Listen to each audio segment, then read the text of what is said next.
Good thing you're all here, because if I saw one empty chair, I'd take off. What are we supposed to do? Hey, you know what? Instead of them asking us questions, why don't we ask them questions? You can ask whatever you want. Do what you want. All right. What's your favorite? Hey, give me somebody to talk to. There's a little kid right there. Right. Who's your favorite superhero? I always get that one. Wolverine. Wolverine. Really? All right. Why is Wolverine your favorite? It's not working. What's not working? Don't give that man a faulty microphone. Who's in charge here? I want that.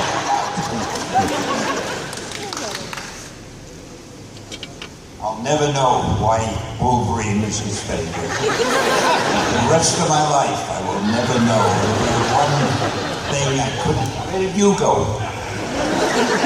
All of a sudden, I'm alone on the stage. By the way, this is my associate, Max Anderson. His whipping boy. Do this, do that, go here, go there. I keep him around because he's got a memory. I forget everything, he reminds me. And if I say the wrong thing, he congratulates me. If I say the right thing, he gets angry. I say, Stan, it's payday. What? What are you talking about? You get paid to do this? Did we ever find out why Wolverine is so big? No, not at all. I'm going to leave here frustrated.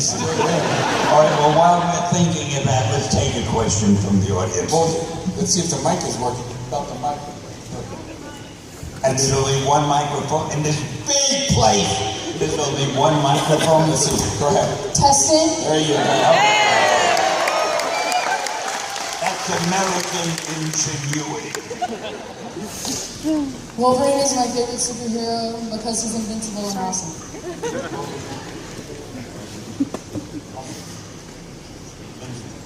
Awesome. Awesomely. Sounds like me. Yes, it does. All right, well, thank you very much. I'm glad to know that. Thank you. But wait a minute, what about the Hulk? What about Thor?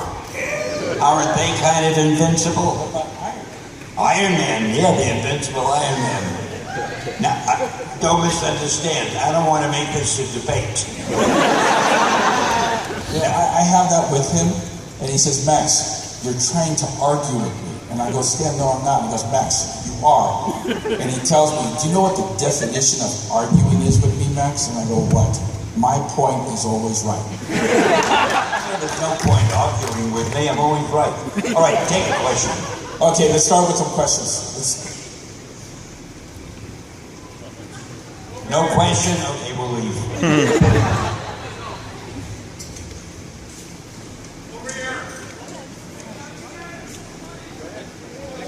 Go ahead, little dude.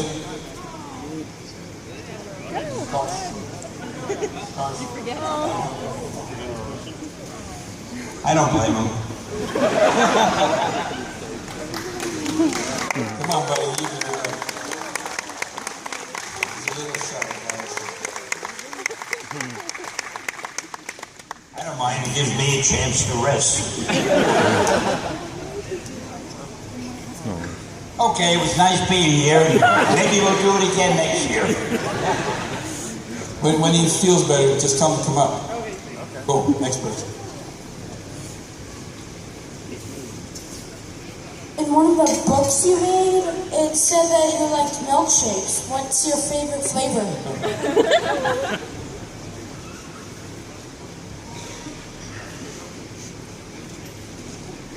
Well, a vanilla milkshake, of course.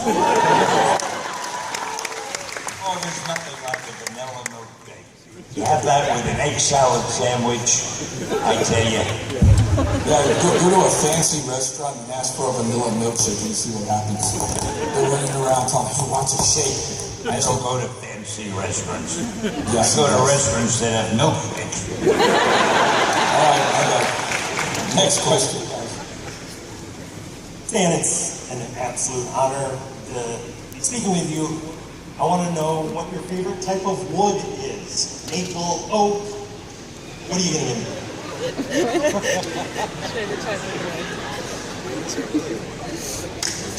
I traveled all this distance. All right, I'll answer that. Biedermeier. Do you know Biedermeier? I do. Okay, that's my favorite wood. And what made you ask that question? I just figured you'd never been asked it before. Well, you're right about that. Are you impressed with me saying Biedermeier? I would have accepted morning. I'll bet a lot of people here don't know what Biedermeier wood is. Let me tell you what, the next time you have to buy some furniture, say to the salesman, I won't buy it unless it's Biedermeier wood, and see what he says. Now that's about the most expensive, it's beautiful wood. And that was about the dullest answer I have ever given. Oh my God. Setting records here. Yeah, we are in a good mood. Go ahead. Hi. So I'm wondering, what has been your favorite Marvel movie, not just from the MCU, from based on one of your characters? In TV series and all that? Yeah. Or movie. All of them. I love every movie that's been made based on the Marvel characters. We are so lucky. Thank you. We are so lucky to get the best directors, the best cinematographers, the best actors, and they're all fans of Marvel, so they give it their best shot. And that's why the movies do so well, and that's why they're so great. But I'll tell you another reason why they do well, that you may not have thought of that. You know, I do a cameo in every movie.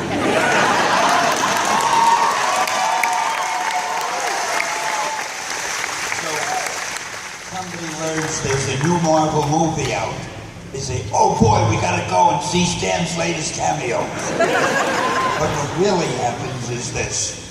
You go with a friend to the movie. Let's say he's a friend instead of a casual acquaintance.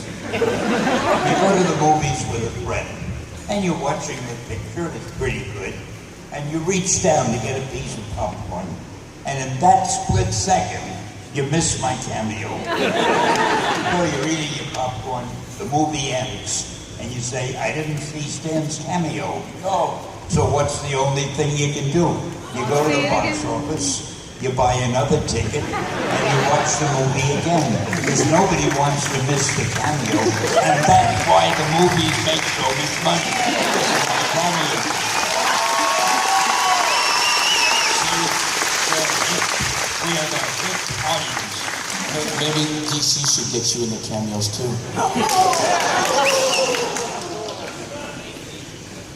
They've been talking to me about that. You guys want to hear something funny? We pitched something to them. And they're like, it'll never work. I said, you guys are crazy. And so he did a little note, and I read it to him. They said it was for that one movie, Batman vs. Superman. And it's a scene where Bruce meets Clark for the first time. But it was supposed to be an office scene.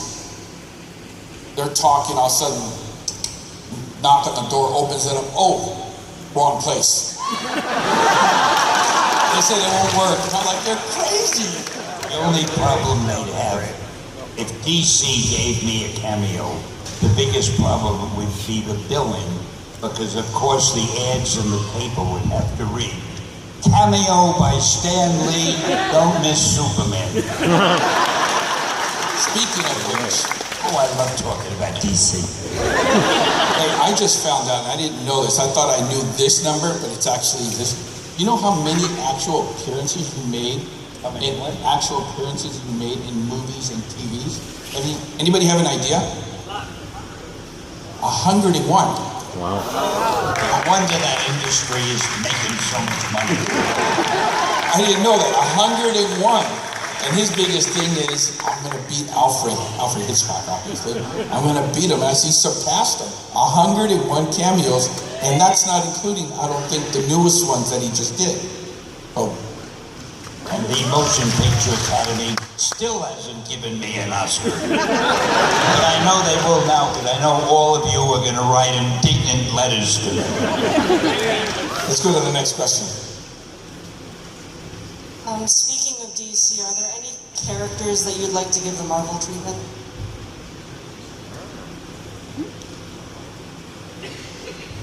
I actually did that. I don't know if you remember this or saw it. How many years ago was it? About 10 years ago, maybe. The people at DC asked me if I would write a series of books. What if Stan Lee had created Superman? What if Stan Lee had created Batman, etc.? And I did that, and they published them. And the book sold very well, but then DC got nervous. So they never asked me to do any more. They didn't expect them to sell that well. And I never understood why they had me do that. But if ever you go to the internet, and if you're not familiar with this, I don't know what the heck you're typing. They're called Just Imagine, you know, the series that he did of Stan Lee, Just Imagine. And you have Superman. Oh, that's right. Just imagine if Stan Lee had created. I don't think I did a great job. I did not make a better creation than Superman, because you really couldn't. The way he was created is perfect. Batman was good. I improved one of them, though. And I can't remember what I did, but I remember I liked it. Who's the girl who runs very fast? No, the one who runs fast. I made the Flash a female, and I wrote the best damn story you ever saw. Before you get a copy, read it. That's the one that I think I improved. All right, enough of talking about me. Let's talk about Stan. Let's go to the next question, guys. Oh, there he is. Cool. Come on, little man. You're always picking people from there. I never saw you even look over there. There's only one. Yeah, but you never look. All these people are sitting there misty-eyed. Oh, the microphone is there. There's one microphone in this whole big place? Yes. All right, we'll have a talk with the later on. Go ahead, buddy. What inspired you to make comic books? What inspired me to make comic books? Read. They offered to pay me for it. I couldn't say no. No, I wanted to be a writer. And I figured the easiest way to become a writer is to step into the easiest type of stuff to write. And when I started, comic books were just easy to write because the publishers were all idiots. They didn't know what they wanted.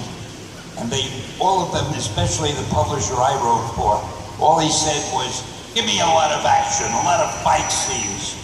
And that's all I care about. How many fight scenes can you get in one story?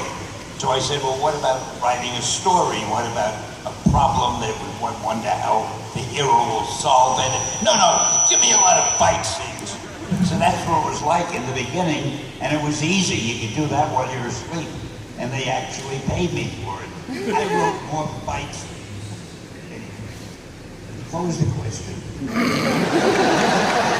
Pretend to sleep. What was the question? Read. I wanted to get paid, and they paid. There you go. I think I get off the track a little bit. I have to keep doing it. It's okay. Stick to answering the question.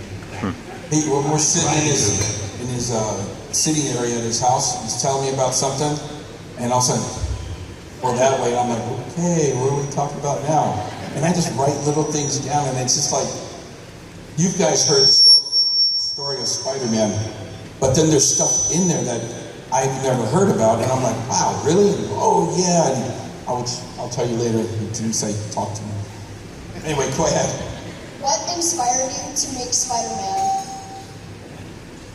Same answer, but I'll have to find a different way to say it. I first did the Fantastic Four. And it was the first, thank you.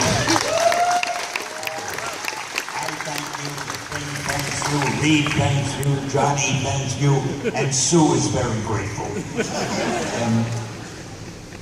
And that was the first book I did where I didn't want to do what the publisher said, just give them a lot of fight scenes. I thought I would try to get some interesting characters. So I did the Fantastic Four. My wife was afraid I might get fired because it's not the kind of book he wanted. But anyway, it sold very well. So he said, hey, give me some more superheroes. So then, I forget the next one I did, was it the X-Men or the X-Men? And that sold well. So he said, hey, do some more, give me another one. Well, now it was getting kind of tough. I had already got all these different powers with the Fantastic Four and the X-Men, and unless you can think of a new power, it's hard to think of a new superhero. So I'm sitting thinking, what power could I give him? And I see a fly on the wall. And I said, boy, wouldn't it be great if a superhero could stick to a wall like an insect? And I said, that's what I'm gonna do. So I had to think of a name. A fly, nah. Mosquito Man, nah. And I get down to Spider-Man, and it sounded dramatic. Spider-Man.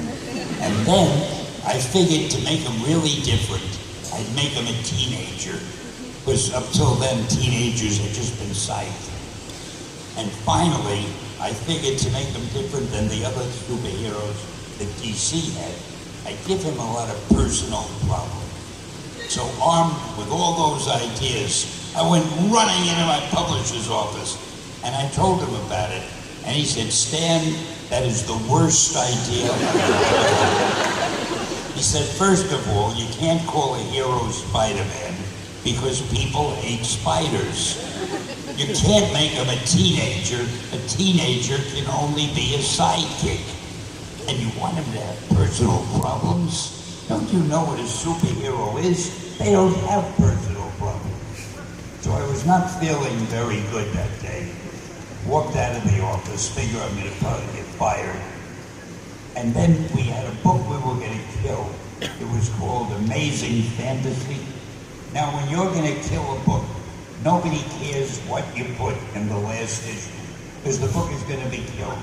So to get it out of my system, I put Spider-Man in that issue and featured him on the cover, and then I forgot about it. Well, a month later, the sales figures came in, and Spider-Man had been the best-selling comic book in the whole world that month. So, my idiot publisher ran into my office and he said, Stan, you remember that character, Spider-Man, that we both loved so much? I swear, why don't you make a series out of it? That's how Spidey was born.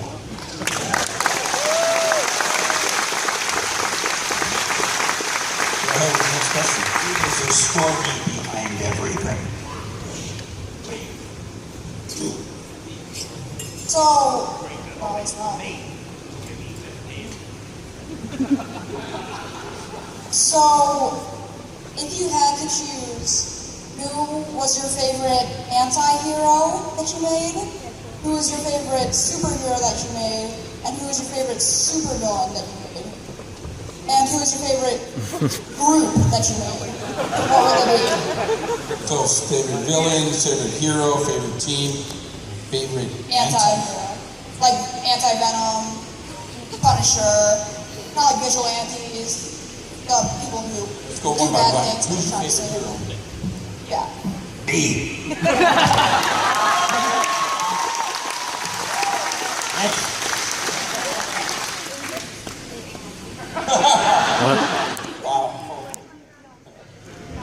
They never portrayed him correctly, but I always loved Dr. Doom. And when I'm through answering the question, remind me, I'll tell you something about Dr. Doom that you may never have thought of. Favorite team?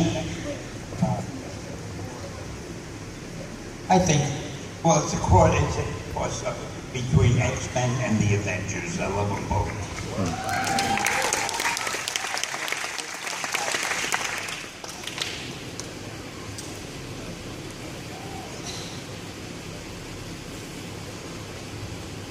right? The Punisher. Answer it for me. Now, let me tell you about Dr. Doom.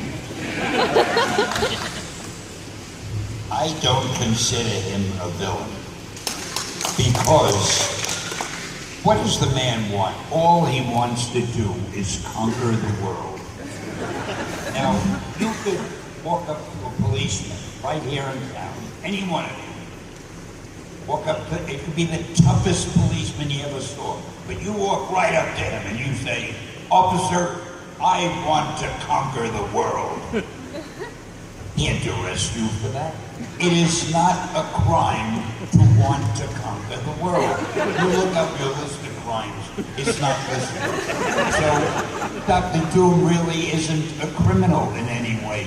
He's just a very ambitious man. He wants to conquer the world. I kind of respect him for that. Okay, I got myself out of that one, I hope.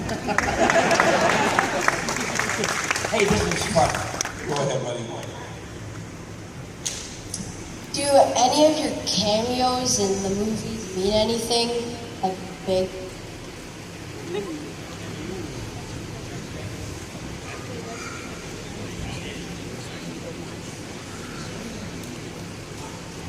Yes, my purpose is to make people want to go to the movie. Because when they find out I've got a cameo, oh, they better bar those doors, open the doors and selling for tickets. No, the cameos mean a lot to me. They pay a lot of money, so. $35. I don't think SAG, Screen Actors Guild, or any of the other organizations, they've never established a price for cameos. So I can't say you gotta pay me so much because it's written down here. So they pay me whatever they feel like. Sometimes they buy me lunch. It doesn't really pay anything, but it is fun. I love it. And am I answering the question, or did I forget the question? I sometimes forget the question, and I keep going, so just let me know or let him know. I just reminded me too about cameos because I'm not going to, well, it is giving it away, but you know that new series by the one, I think it starts Monday, The Gifted?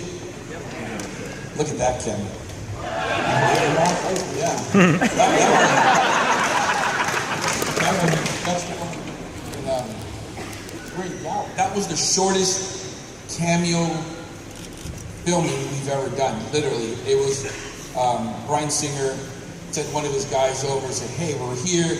Can we make it happen?" And I told Scan, and his first telling me, "Max, we can't do it.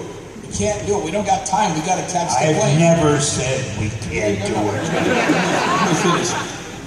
I didn't tell him what it was for. I said, "Let's go. We need to go do this." Max, I don't have time. And I said, "It's a cameo. Let's go." We literally get there, get out of the car, Brian greets him, and then, "Stan, this is what you're going to do, this is what you're going to say," and that's it. That's it? You drove me all the way over here for this? Wait till you see the cameo. Awesome. They're all awesome. Listen, I've seen all his cameos, the one previous and the ones that are coming up. The one I like the most right now is the new Thor one, that one's. They haven't seen that yet. Where do you see that? That one's awesome because they let him do what he wanted to do. All the other ones, they say, "Stan, we want you to do this. And we want you to say it like this." And it was cool, but the guy, the Taiga, something like that, Taiga, he says, "Stan, do it your way." And he did it, and it was, everybody in the studio was like, "That's the best one. This is it. This is gonna be Now great." they're going to ask me to direct all the movies. So that one you're gonna like. So I'll tell you the most frustrating one. Do you remember the one, what, I forget what it was. I was a disc jockey in a topless bar. I'll tell you what's frustrating about that. They didn't shoot it in a topless bar. They shot it somewhere else and then they put it there. Well, I'm going to sue them. This scene was screened in, blue screened or whatever it was. He's over there, and then the actual stuff that was going on was over here, so they kind of merged it. You never should have done that. Thank you. Okay. You're welcome. Somebody says thank you, you say you're welcome.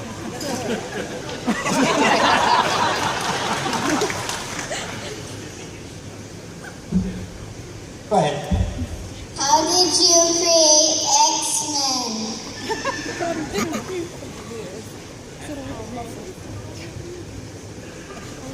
Magnificently. No, actually, there's a story there too with my idiot publisher. After I did the Fantastic Four, I thought it would be fun to do another group. But I was tired of, I don't like to think of how they get their superpowers. I mean, how many gamma bombs can explode or other kind of bombs or I didn't want to get bitten by a radioactive spider and all that stuff. I took the cowardly way out. I said, what if people are just born with superpower? Then I don't have to explain how they got the power. And I thought, well, that would be good. Save me a lot of explaining. So I got a bunch of people who were born with superpowers. And I got Professor X. He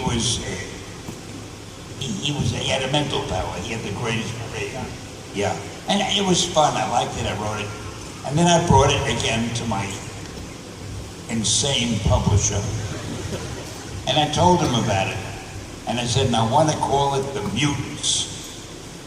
He said, Stan, it'll never work. I said, why not? He said, first of all, you can't call it The Mutants. Because he had great respect for our readers. That our readers will never know what the word means. There are a lot of other things, but I won't bore you with all that idiocy. So I went back and I figured, well, if I could come up with a better name, maybe he'd let me do the book. So I thought, and then I came up with The X-Men. And I brought it to him, and he said, yeah, that's okay, you can do that. And as I left his office, I thought, this is the height of insanity, because if nobody would know what a mutant is, how is anybody going to know what an X-Man is? But he said, okay, I had the title, and that's how the X-Men were born. I love Professor Xavier, the big brain. He reminds me of me. Everything does. If you guys don't know, read the book and you'll find a little piece of him in everything. I said every there's a little Big piece. I'm them. Like Iron Man. Tony Stark. It should be obvious to everybody. He's handsome. He's smart. Who else could he be? Like your attitude. What's the right age to write a comic?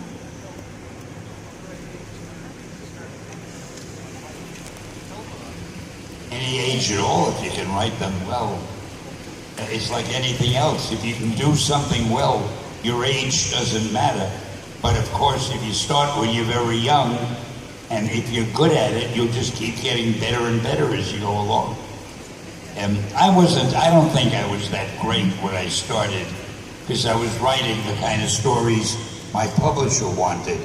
This guy meets that guy, they have a fight, they shoot each other, one dies, the other doesn't. That was the story. If there was enough violence and action, he was happy. But little by little, as I got older, I said, I'm going to do these my own way. I didn't have the nerve or the sense to say that when I was younger. So if you're involved in any kind of work, and you start when you're very young, you should learn as much about that as possible. And then as you get older, you put your own spin on it, any way that you could make it better than the way it really is, and see what happens. Is that a good answer? I think that was my best answer. Here's a question. We can get a lot of seminars at the beginning, right? Do you ever take something out of the crowd, an advice or a story that says, hey, that's a great idea? Never. Okay, thought I asked.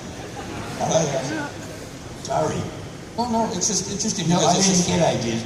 The crowds I talked to didn't give me ideas. They just wanted me to talk to them. And I would have loved some ideas. Nobody ever gave me an idea. And that's the truth, because I've been with him for a while. He used to carry this little notepad in his pocket. So when we go somewhere or we're walking around somewhere, he'll see something, and I couldn't figure out what he does. Oh, writes it down. And then we go somewhere else. Oh, yeah, that looks. Writes it down. So when he starts reflecting on creating something, he whips out that little notepad. He looks back on it. So that's why I never asked him. That's why I wanted to know. I never thought the time would come when I'd be sitting on the stage with hundreds of people, and they're talking about me. It's such a funny feeling. Why? I feel selfish. Why? You know. You know what it is? Funny feeling. No, it's like, I'm being honest, it's a funny feeling. It's like when you have story time with your family, and I don't know, but my grandmother used to be together, my grandfather. I mean, all the nephews, all the grandsons, everybody would get together and would sit there, and you'll be like... My stories, I hope. Yeah, of course. What else would they be? That's what they feel, Stan. They're like, you're it. They're like everybody's grandfather. Everything. You understand? Make me feel older than I am. Oh, How about everybody's great-grandfather? All right, I get the tell him idea. the time you met Lincoln. He does it too. They used to call me Honest Stan, but then they took the word and gave it over to Lincoln. No, now they call him, oh my God. Oh my God. That's silly. It's true. Tell them, so they won't think I'm crazy. Sometimes when I'm walking, All the time. I'm walking through a convention, and I hear somebody say, "Oh my God, that's Stan Lee." At the airport, at the restaurant, at the market, the police officer pulls right up, woo, woo, pull the light. Oh my God, it's you, Stan, how are you? So Do you need a police escort? No, we're just driving to the office. Yeah, let me follow. he told me I ought to change my name to Oh my God. So It's that's not what they want to hear. They want answers to their questions. Let's go to the next one. What inspired you to make Thor and give him his hammer?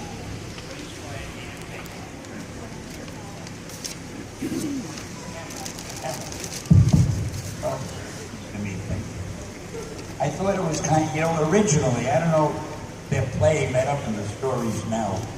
Originally, I made Thor a doctor. And, what the hell, he had a cane, that's right. He walked with a cane, he was limp. He had a limp.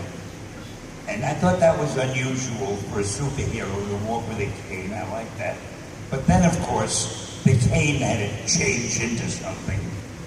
And I started reading some things about the Greek gods, and I realized nobody ever wrote anything about what the hell kind of god is the guy, and that his son, Thor, had a magic hammer. And I thought, what if I could get this doctor's cane to turn into a hammer when he becomes Thor? And one thing led to another. And then I read that Zeus had another son named Loki.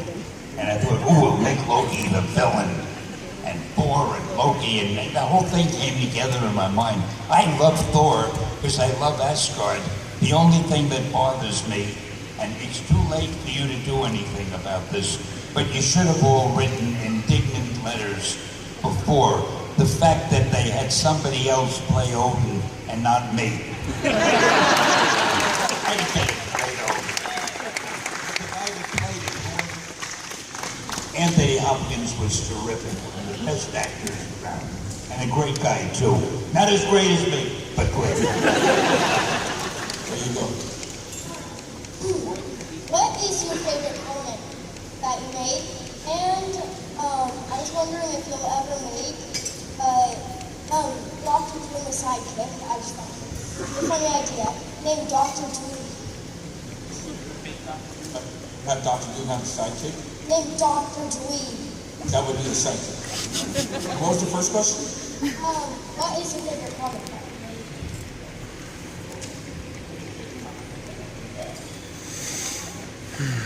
I can't answer that. There have been so many. I love them all. I'm not good at favorites. You know, it's like somebody said, what's your favorite movie? And I mention one, and then I say, oh, I also love this one. I also love this one. Favorites are very tough. My favorite comic books are every one that I've ever written. To give you an honest answer.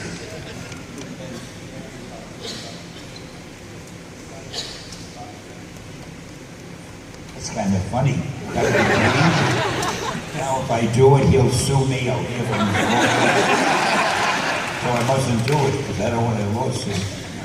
I can't picture Dr. Doom with a sidekick. Sort of a go-it-alone kind of guy, you know? I mean, he's greedy. He wants the whole world. And it's not a crime. Oh, I'll tell you something else that's not. I don't know how to say this to you because I don't want to give you too much responsibility. But this is something I really want you to work on for. There's a terrible injustice being caused in the world. When people write the word comic book, they very often spell it as two different words. They must not do that. Because when you write comic book, it means a funny book. It's a comic book. But a comic book isn't necessarily a funny book. A comic book is a different kind of book, physically, and it's one word, it's comic book. If ever you see anybody writing comic book as two words, I want you to contact me or any of my staff immediately.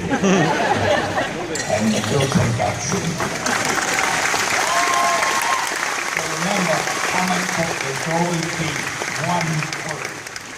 How is that? See, it's nice to be serious. You don't get around. You give a serious note, and you see how appreciative they were. Go to the next question.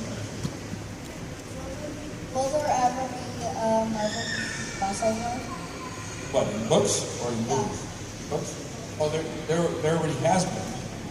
Yeah, there's one that they did.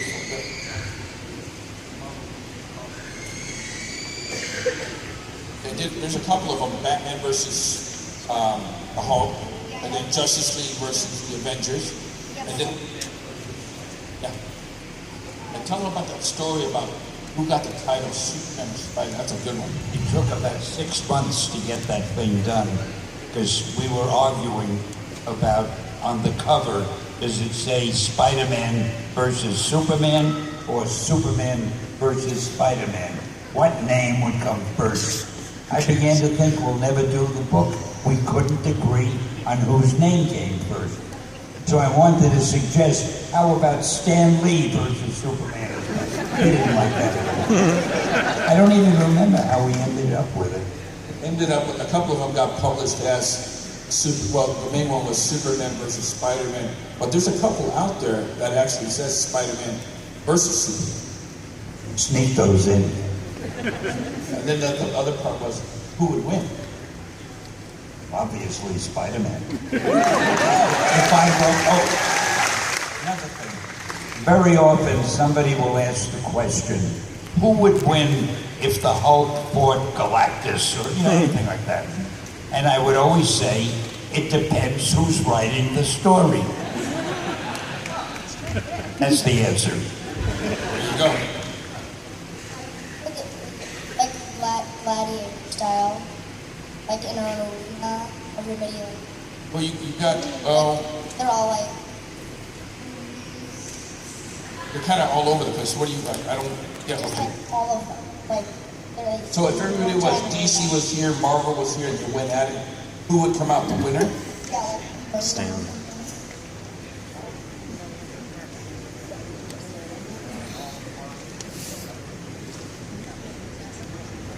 I'll make it into a two-parter. Who do you think would come out on the DC side as number one? Who would come out number one on the Marvel side? If everybody got into a fight. I would imagine Superman would be number one for DC. With our characters, it would be a draw, because they're all so wonderful.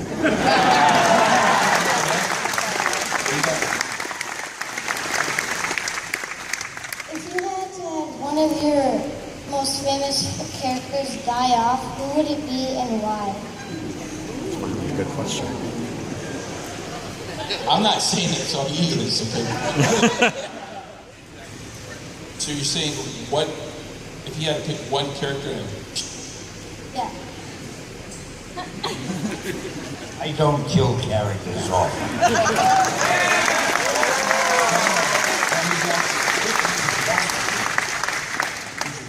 well, you don't have to. It's hard for him because he doesn't kill him. He doesn't kill him at all. But there's one story he can tell you that he can elaborate on everybody else. Gwen. Poor Gwen Stacy. I had to give up writing Spider-Man for a while because I had some other work to do. So I asked, who did I give it to? I asked Jerry Conway, to write a couple of issues. Now, before that, I had killed Captain Stacy very dramatically. And I thought, not too many characters really die in the comics. If I have a character die, but it wasn't going to be one of my major superheroes, just a character. And I had Captain Conway. I had him die dramatically, and that was it. When Jerry Conway took over writing those few issues, I had to be in Europe for some reason. When I came back, I saw that he had killed Gwen Stacy. And I said, Jerry, I just killed her father. Now you're killing her. We don't have anything against the Stacy family. What is this? And I was really upset about that. I never wanted to kill her, but I was stuck with a dead Gwen Stacy. And I had to find a way to live with that somehow. But in a way, a little bit, he didn't know actually when he came back, how he found out is that he had a ton of fan mail, more than ever before. And this is what he told me years ago. He opened up one, he hates you, Stan. How can you do that to her, to Gwen and the Stacys? And he didn't know what was going on. And then when he went to the office, that's when he found out he killed off Gwen. And the kind of, the writer, whose name I'm not even going to mention, people hated me. I don't like to be hated. No, you're lovely. I can handle being disliked. Hate is a little too much. And now he just recently found out that Gwen is back from an alternate universe. It's so great in comics. Anytime you want to bring a character back, you just have an alternate universe. I've never found that alternate universe. I've looked in every atlas, wherever you could look. I'll find it sooner or later. All right, guys, we just have enough for a few more questions. I know everybody wants to ask them, but let's get as fast as we can. Awesome, thanks, Rob. So, Stan, it's a kind of a two-parter. Just one part. All right, I want to get everybody in as fast as we can, guys. What kind of toothpaste do you use?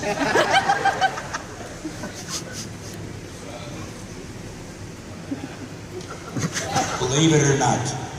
All right. None. Long story behind this. Settle back, get comfortable. I used to use toothpaste. One day I went on a trip and I forgot the toothpaste. And I didn't have time to buy any. And I was away for a week and I'm brushing my teeth without toothpaste. And they felt so good and healthy. If they could talk, they would have said, thank you for brushing us that way. When I got back, I had to go to the dentist for a checkup. And his nurse said, I want you to use this toothpaste. It's very good.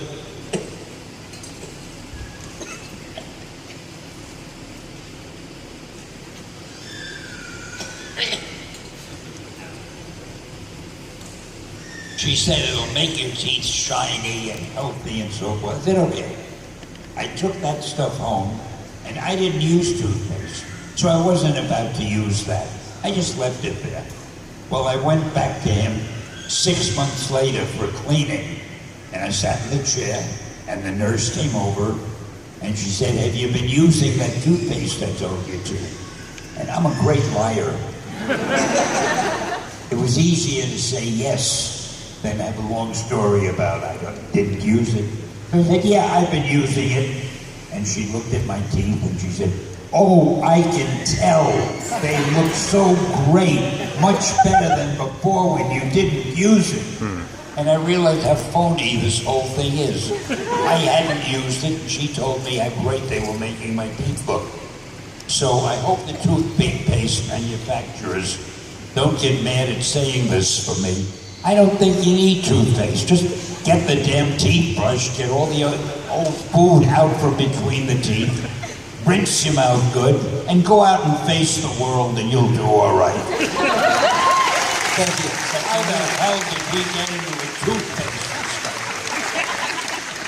I was here the last time we had one. What kind of boxers do you wear? You know, or what socks does he put on? What's his favorite tennis shoe? Weird questions. We got one more question, guys. I know, I'm sorry, but they're telling me we gotta go. Make it count, guy. Out of all the characters that you've ever made, which one do you want to change or regret making?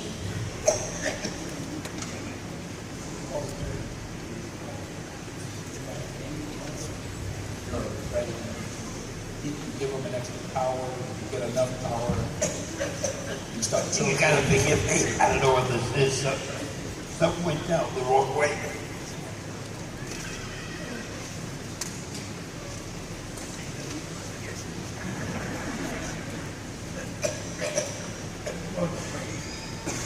Any superhero out there right now, which you could have given them, like Spider-Man has this amount of power, something that any superhero lack. My superheroes are perfect as they are.